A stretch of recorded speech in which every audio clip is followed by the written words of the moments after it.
Just a little update here. As we come to the end of the season, it's early October, it's cold, it's wet, and we went through a pretty nasty nor'easter the past couple days. The strawberries here I'm actually going to keep running until first frost and maybe a little bit after. Hopefully I can keep the nutrient solution from freezing up. I'm going to try and do what the Brits used to do before they developed strawberries that would basically produce fruit all year long. I'm going to do what's called forcing. I'm going to reset these up in the basement, put them under artificial light, put them under high nitrogen, and hopefully trick the strawberries into thinking it's spring, and at which point they'll start producing fruit again. Unfortunately, I lost a whole bunch of them this summer. My neighbor also had the same issue. It looks like we had a virus, the vector being some whiteflies and some aphids, and I just had a whole bunch of strawberries. I mean, the roots were healthy, but then the leaves just went limp and they died over a week period. So what I've done is I ran out of bare roots to replant, so I started using runners from the healthy strawberries, which have been taking out pretty good. So hopefully they'll get enough root mass that I will get a decent strawberry crop come this winter. And then I will let them get cold again and put them back out here during the spring, and hopefully I will get another crop of strawberries. Because these guys produce smaller strawberries, but they're a lot sweeter than the California strawberries you get in the store. So those strawberries are meant to be high production, easy shipping, but they just don't taste as good. So you can see here some of the other ones that I've been replacing. Once his roots get a little healthier, I'll trim off the runners and he'll just be a independent plant. So I grew some things I did not intend to.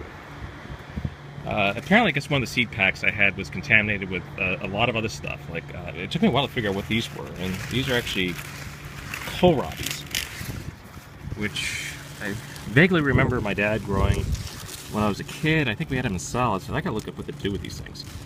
Also, I ended up with some, which is now blooming, some of this Rabi broccoli, which I've never really learned how to cook with it, so maybe I'll grow some more of this next year, because it did pretty well, though I actually didn't buy any Rabi seeds, they just showed up.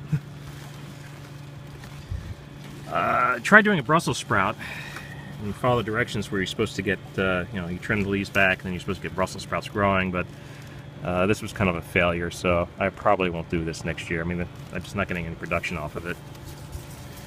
And I got my wife's Asian eggplant here. I produced a few. And I got a few peppers back here. Pepper plants I'm going to do in the greenhouse. I've been starting them up early so they get more time to grow. And these are some cucumbers I just replanted. I was hoping to get a few plants out before the frost. I've been having a mortality problem with the cucumbers. One is just a lot of powdery mildew. And I found out as soon as these plants coming up, I got to start spraying them. It's the only way to keep it down. The other issue I've gotten is that this system here, the way I've designed the drains, the roots will tend to clog them. And if you touch or move or any way disrupt the root systems on a cucumber, it just dies. So I'm probably going to reuse these buckets here for something else that it's not as root heavy, and I'm going to do a little bit of a redesign on the cucumber system I'm going to grow the cucumbers in. Same thing with the tomatoes. They did really well. They're kind of, it's the end of the season for them, though they're still producing like mad. They got kind of knocked down because we had gale force winds and heavy rain, so that's why they look a little bit beat up. I did lose a few plants again. One was from clogs, the roots getting down into the drain system. So again, these are going to be a little bit of a redesign. But other than that, the recirculating deep water culture with a fog, these guys really produced this year. And insulating the buckets and putting a chiller on, that did solve my root rot problems. I had no root rot this year at all, even though we had some pretty 90-degree weather. So again, you can kind of see the blight starting to form as these guys are at the end of the line. Kind of hoping I can still get some production out of them to, say, maybe mid-October or maybe even November, depending on when we get a heavy frost.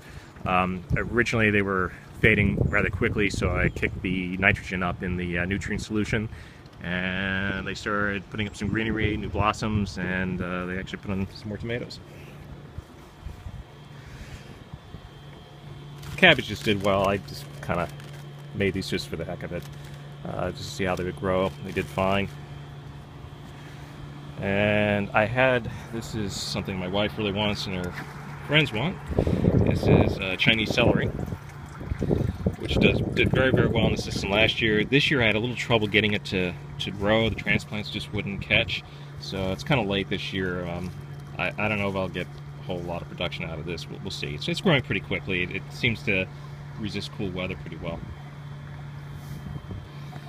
And then I got these Hungarian wax peppers, which were supposed to be Trinidad scorpion hot peppers, but got ripped off by some seeds I bought out of Amazon. So live and learn, know to get them from more legitimate sources, because apparently they are not what they were advertised as.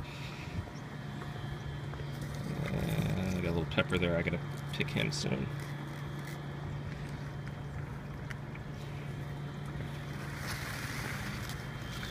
And I forget what this is. Something my wife wanted me to grow, but it looks like they're ready to be picked. And I have lots of basil. Tried trimming it off, and finally I just gave up. It finally just bolted. But it still seems to be good. My wife's gonna make some pesto with it later. I did 2 plants this year. I learned only do 1. It really, really grows in this system, and it actually started just completely taking over. And these buckets are nothing but solid roots at this point.